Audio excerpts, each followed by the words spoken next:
The external risk postured by the Avars and Persians was Heraclius's most important concern, and neither people relieved the pressure in the early years of his rule.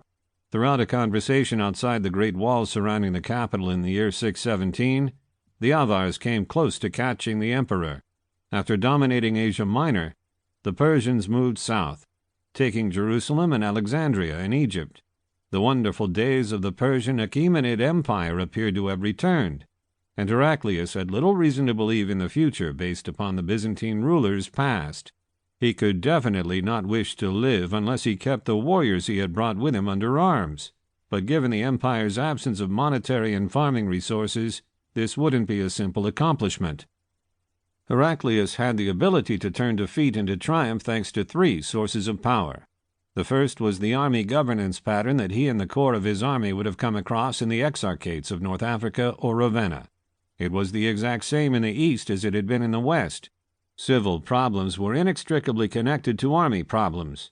Heraclius could not intend to administer justice, gather taxes, secure the church, or ensure his dynasty's survival without army support.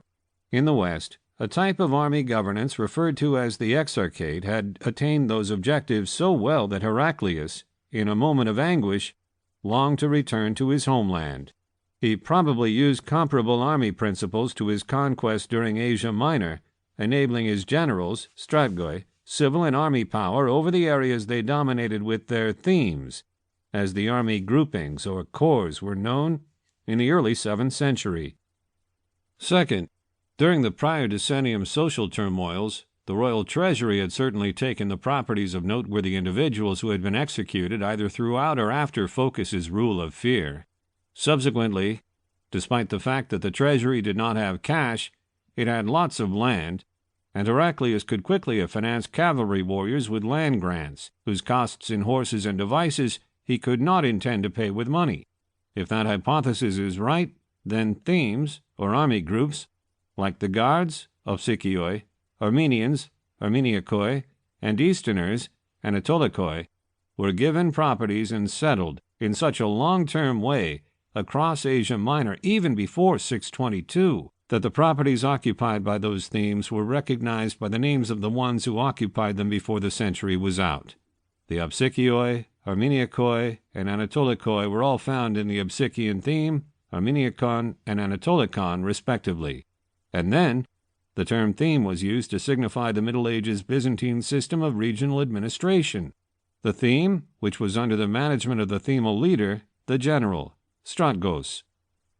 Heraclius used the third of his sources of strength, faith, when he headed out into the nations of the themes in the year 622, starting a 7-year battle against the Persians.